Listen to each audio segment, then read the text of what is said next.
Pot बेली यानी बढ़ी हुई टोन बहुत खराब दिखती है ना। और आजकल भारतीयों में ये समस्या बहुत ज्यादा मिल रही है, खासकर पुरुषों में। थोड़ी महिलाओं में भी मिलनी शुरू हुई है, बट पुरुषों में परसेंटेज इसका ज्यादा है। अब इस वजह से क्या होता है, आप अपीयरेंस खराब होती है, जो कपड़े आप पहनते हैं वो अच्छे नहीं दिखते, क्योंकि टोन की वजह से बेल्ट जो आप बांधते हैं वो नीचे लटक जाती है, चलना फिरना मुश्किल हो जाता है, आप अपने पैर नहीं दिखते, आप नीचे झुक नहीं पाते, बैठ के शूज के लेस नहीं बांध पाते, जो आपके साइज में कपड़े आने चाहिए वो आपको फिट नहीं होते। कहाँ शोल्डर्स पे हो जाते हैं, चेस्ट पे हो जाते हैं, बट पेट पे फिट नहीं होते। आपको कई लोग टोक देते हैं, जिस वजह से ये एम्बैरेसमेंट आपको ना झेलना पड़े, तो आप सोशली इनएक्टिव होते चले जाते हैं कई बार, और तमाम तरह की बीमारियां तो लग ही जाती हैं। अब प्रश्न उठता है कि आप इससे बचना चाहते हैं, तो जाहिर सी बात है हाँ, आप इससे बचना चाहते होंगे, ठीक करना चाहते ही होंगे, तभी आप यूट्यूब पर सर्च कर रहे हैं, और सर्च करते करते आज इस वीडियो पर आकर लैंड हुए हैं। अब आप कैसे अपनी इस टोन को ठीक करेंगे, इसे कम करेंगे? आप चाहते तो हैं पर हो नहीं रही, आपने बहुत कुछ ट्राई कर लिया यूट्यूब पर, आज हमारी वीडियो की तरह ही आप बहुत सारी वीडियो देख के ट्राई कर चुके हैं,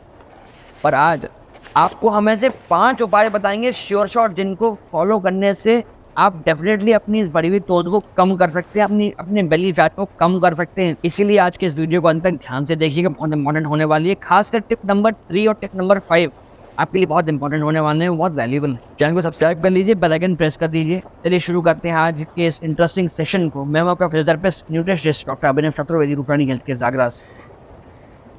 हम आगे बढ़े और ये जाने कि क्या क्या फैक्टर्स होते हैं आपका वेट बढ़ाने के लिए, उससे पहले एक बात समझनी होगी, जो इंडियन सबकॉन्टिनेंट का व्यक्ति है वो किस टाइप का भोजन करता है। फॉर एग्जांपल, क्या वो ओमनीवोर है, क्या वो हर्बीवोर है? ओमनीवोर वो लोग होते हैं जो मीट और प्लांट दोनों का सेवन करते हैं, अर्थात वो नॉनवेज भी खाते हैं, वो वेज भी खाते हैं। हर्बीवोर वो होते हैं जो सिर्फ हर्ब्स पे जिंदा रहते हैं, अर्थात केवल वेजिटेरियन खाना खाते हैं। अब हर्बीवोर्स में होता क्या है, जनरली आप खाना खाते हैं, वो पहले डाइजेस्ट होता है पेट में। आपने खाना खाया, इसोफेगस से वो पेट में गया, वहाँ का एसिड खाने को डिकम्पोज करेगा, फिर वो पहुंचेगा स्मॉल इंटेस्टाइन में, फिर वो पहुंचेगा लार्ज इंटेस्टाइन में, और इस तरह से वो अल्टीमेटली डाइजेस्ट होने के बाद रेक्टम में जो रेजिडुअल होगा वो जाएगा फीसेस के रूप में, और वो आप ईट कर देंगे एनल ओपनिंग से। पर आजकल हो क्या रहा है, आजकल वो खाना आपके वो फाइबर आपके स्टमक में डाइजेस्ट ना होके, डिकम्पोज ना होके, उसका फर्मेंटेशन हो रहा है आपकी स्मॉल इंटेस्टाइन के अंदर, जो कि एक्चुअल में नहीं होना चाहिए। जब आपका फाइबर जाके डिकम्पोज होगा, डाइजेस्ट होगा, फर्मेंट होगा स्मॉल इंटेस्टाइन में, तो वो ढंग से फर्मेंट नहीं हो पाएगा, वो बच जाएगा, और फिर अनडाइजेस्टेड फूड पहुंचेगा लार्ज इंटेस्टाइन में, और वहां से फैट आपका एब्जॉर्ब होकर आपके पेट में इकट्ठा होगा। ढंग से डिकम्पोज ना होने की वजह से वो फीसेस के रूप में बाहर निकल जाए। ये ऑल्ट्रेशन क्यों आया? ये ऑल्ट्रेशन इसलिए आया कि आपका इंटेक बढ़ गया शुगर का, आपका इंटेक बढ़ गया ग्लूकोज फ्रुक्टोज का। ये ऑल्ट्रेशन इसलिए आया, ये हुआ आपके स्टार्च के ज़्यादा कंजम्पशन की वजह से। केवल आलू को स्टार्च ना समझिएगा, आलू में और भी न्यूट्रिएंट होता है, बट रिफाइंड स्टार्च जो आप कंज्यूम कर रहे हैं आजकल, जो जंक फूड के रूप में, जो अनाज आप यूज़ कर रहे हैं उसके रूप में, इसलिए ये ऑल्ट्रेशन आया है। क्योंकि ये रिफाइंड स्टार्च, ये रिफाइंड कार्ब, ये शुगर, ये हाईली इंफ्लेमेटरी होती है, इसकी वजह से आपको ये समस्याएं हो रही हैं। तो सबसे बड़ी चीज़ तो ये है कि आपको इनके सेवन से बचना हो। अब ये ना बोलिएगा सर कि हम चाय छोड़ देंगे तो हमारा काम चल जाएगा, या आप आलू छोड़ देंगे तो हमारा काम चल जाएगा। आपको बहुत सारी चीज़ों से बचना पड़ेगा। अभी आगे जाकर हम आपको वो भी बताएंगे कि किन किन चीज़ों से आपको बचना है। और फिलहाल में ये समझिए कि refined carbs, refined starch, sugar से आपको बचना है। ये आपके स्टमक की लाइनिंग को डैमेज करना शुरू कर देते हैं। जब आपके स्टमक की लाइनिंग डैमेज होगी तो जाहिर सी बात है आपको अल्सर्स हो सकते हैं। ये अल्सर्स आपको परेशान कर सकते हैं, आपके स्टूल में ब्लड भी आ सकता है, आपका डाइजेशन बिगड़ सकता है, एसिड की मात्रा आपके स्टमक में कम हो सकती है। और तो आप सभी लोग जानते हैं कि एसिड आपके गट में, आपके स्टमक में कितना इंपॉर्टेंट है खाने को डाइजेस्ट करने के लिए।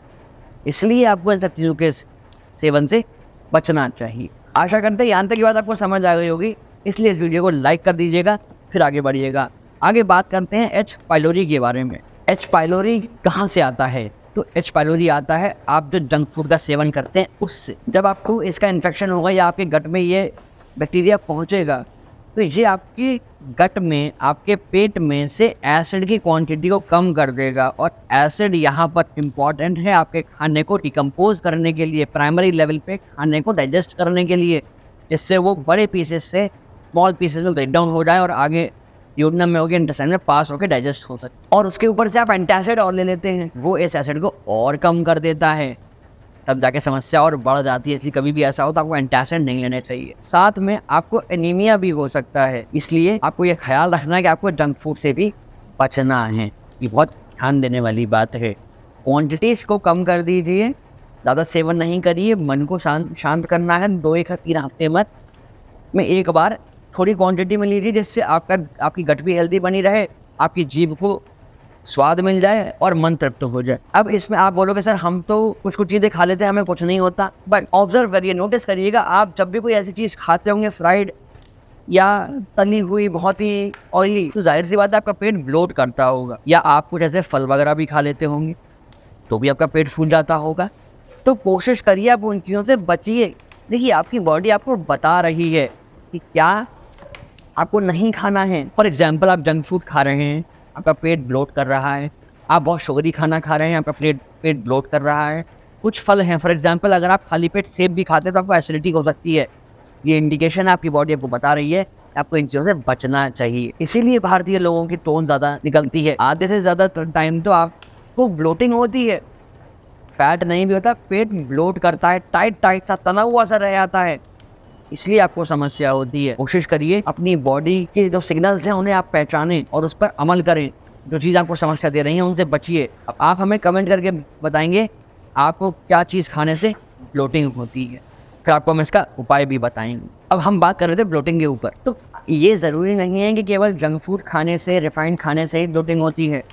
कई लोगों को कुछ प्रकार की सब्जियां खाने से भी ब्लोटिंग हो सकती है, पेट फूल सकता है। कईयों को किसी फल खाने से ब्लोटिंग हो सकती है। अलग अलग व्यक्ति को अलग अलग चीज़ों से ब्लोटिंग हो सकती है, पेट तन सकता है, गैस्ट्राइटिस हो सकती है। कई बार तो लोगों को खाली पेट दूध पी लेने से भी ऐसा हो जाता है। तो हमने आपको बताया आपको उन फलों से बचना है जो ब्लोटिंग करते हैं, सब्जियों से बचना है, आपको ओमेगा 6 फैटी एसिड जिन चीज़ों में है उनसे बचना है, आपको स्मोकिंग से बचना चाहिए। स्मोकिंग भी आपकी हेल्थ के लिए खराब है। आपने देखा होगा ना, जो भी एसिड टोबैको वाले सबसे उन पे लिखा होता है smoking is injurious for health. अब इसके लिए उपाय आप क्या कर सकते हैं? ये उपाय आप कर सकते हैं, you can go for intermittent fasting. एक तय समय पर भूखा रहिए, एक तय समय पर भोजन करिए। डिटेल वीडियो इसके ऊपर भी अवेलेबल है। आपको एक हम एग्जाम्पल दे देते हैं। आप 12-12 से शुरू कर सकते हैं, अर्थात आप 12 घंटे की फास्टिंग रखिए, 12 घंटे में अपने सारे मील ले लीजिए। फिर आप इसको 14 और 10 कर सकते हैं, अर्थात आप 14 घंटे की फास्टिंग करेंगे, 10 घंटे में आप अपना मील ले सकते हैं। अल्टीमेटली आप 16-8 पर आ जाइए यार। दैट मीन्स आपको 16 घंटे की फास्टिंग करनी है, आपको 8 घंटे में अपना तीनों मील ले लेने हैं। जब आप फास्टिंग कर रहे हैं उस समय ऐसा नहीं कि आप कुछ नहीं लोगे, आप फ्लूइड इंटेक अपना ठीक रखिए। जब प्रोटीन की बात आई है तो रिफाइंड कार्ब्स की बात आनी है, लाजमी है। तो आपको रिफाइंड कार्ब्स से बचना है। के साथ साथ आप एक काम कर सकते हैं, एक सब्सटेंस आता है बेटेन हाइड्रोक्लोराइड। क्या होगा, आप जब इसे कंज्यूम करेंगे तो आपकी गट में, आपके पेट में खासकर एसिड की मात्रा बढ़ेगी, जो फूड को ठीक से डिकम्पोज करने में आपकी हेल्प करेगा। अब आप अगर इसको समझने में मुश्किल पा रहे हैं तो चाहे तो आप हमसे वीडियो कंसल्टेशन, आप हमसे 1-to-1 कंसल्टेशन के लिए अपॉइंटमेंट बुक कर सकते हैं। डिटेल नीचे दिए गए हैं, संपर्क अवश्य करिए। भारतीय लोगों की प्लेट को समझते हैं। इसके अंदर 2 चपाती हो सकती हैं, थोड़ा राइस होगा, थोड़ी दाल होगी, थोड़ी सब्जी होगी, सलाद हुई नहीं तो नहीं भी होगी। इसके अंदर अगर आप एनालाइज करोगे तो 50 से 70% तो कार्ब्स है। कार्बोहाइड्रेट की वजह से क्या होगा, आपके इंसुलिन एकदम से स्पाइक करेगी। तो आपको करना क्या चाहिए, आपको अपना शुगर इंटेक, आपको कार्ब्स को कम करना चाहिए। हम ये नहीं कह रहे कि ख़त्म कर दीजिए, आपको कार्ब्स को कम करना चाहिए। और इसके लिए सबसे अच्छा उपाय क्या होगा, आप गेहूं की रोटी से बचिए। आप चावल और रोटी साथ में ना खाइए। आप मोटे अनाज का सेवन कर सकते हैं। मोटे अनाज में ग्लूटेन नहीं होगा, कार्बोहाइड्रेट की मात्रा काफी कम रहेगी। अच्छा, आप में से जो भी लोग फास्ट फूड खाते हैं, ज्यादातर मैदा का बना होता है, आप एक बात समझिए, फॉरेन में ये मजबूरी है, वो ठंडे प्रदेश हैं, वहाँ पर इसलिए फ्रोजन खाना रखना पड़ता है। तो वो मैदा की ब्रेड रोटी, जिन्हें पिज़्ज़ा कहते हैं, आप ब्रेड कह सकते हैं, बर्गर है, उनका सेवन करते हैं। हिंदुस्तान में ऐसी क्या दिक्कत है, यहाँ का जो मौसम है वो तो इतना ठंडा नहीं रहता। आप ताज़ा खाना खाते हैं, ताज़ा बनाते हैं, तो आपको तो फ्रोजन नहीं खाना ना, आपको ताज़ी खाना खाना है।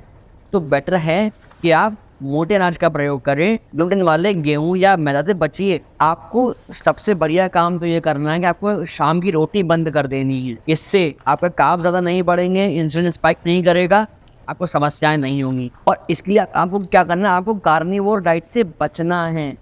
आप अपने भोजन में लेग्यूम्स यूज़ करिए, नट्स यूज़ करिए, आप किनोआ को यूज़ कर सकते हैं, ये सब अपनी हेल्दी हैं, आपको ऐसी समस्याएं नहीं होंगी। दैट मीन्स आपको केवल नॉनवेज खाने से बचना है। अगेन मैं फिर यही बोलूँगा, फॉरेन में नॉनवेज क्यों खाना पड़ता है, विदेश में नॉनवेज इसलिए खाना पड़ता है कि वो ठंडे प्रदेश हैं, वहाँ पे ज़्यादा सब्जियां या वनस्पति नहीं हो पाती है, तो उन्हें नॉनवेज खाना उनकी मजबूरी है, आपकी नहीं। जो भारतीय लोग हैं, इसलिए आपको नॉनवेज से बचना चाहिए। आप प्लांट बेस्ड खाना खाइए, हर्बीवोर बनिए।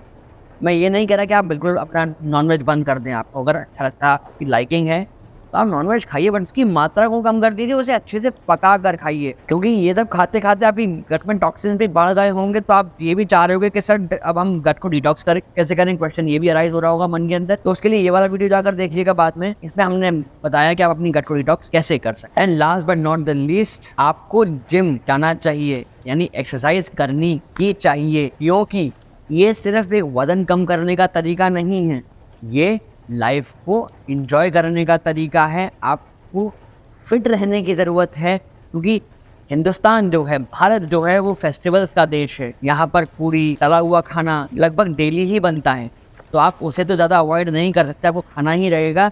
बट उसके ऑल्ट्रेशन में आप एक्सरसाइज अपनी अच्छी करिए।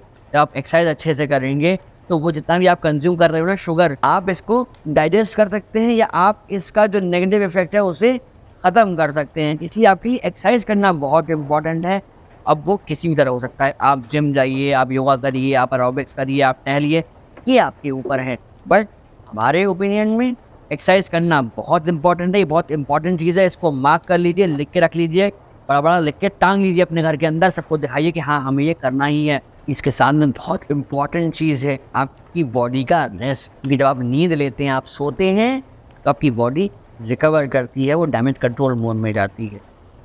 ये बात आपको हर एक से शेयर करनी है कि नींद लेना भी ज़रूरी है। ऐसा नहीं कि आप सोएंगे नहीं, कॉफ़ी पे कॉफ़ी पीते रहें काम के लोड के वजह से। इसलिए इस वीडियो को हर एक को शेयर करिएगा। तो अगर आप इन सारे पॉइंट्स का ध्यान रखते हैं, तो I am pretty much sure कि आप हेल्दी रह सकते हैं, आप फिट रह सकते हैं, आपकी तोंद नहीं निकलेगी, आपका पेट एकदम स्लिम ट्रिम रहेगा, एक शेप में रहेगा, आप अच्छे दिखेंगे, अच्छे कपड़े पहन पाएंगे और कॉन्फिडेंट फील करेंगे। चैनल को सब्सक्राइब कर लेंगे ताकि ऐसा आने वाला कंटेंट आपको हमेशा मिलता रहे, और हाँ बेल आइकन अवश्य से प्रेस कर देंगे। तो यूँ ही हेल्दी रहिए, रोज़ कुछ नया सीखते रहिए, क्योंकि जब आप रहेंगे हेल्दी तभी रहेगा ये हेल्दी इंडिया। ये तो हो गई आपकी डाइट की बात, बट बेस्ट प्रोटीन फूड कौन सा होता है जानने के लिए राइट वाला वीडियो देखिए, और बेस्ट आटा कौन सा आपके लिए होता है, इसलिए लेफ्ट वाला वीडियो अभी देख।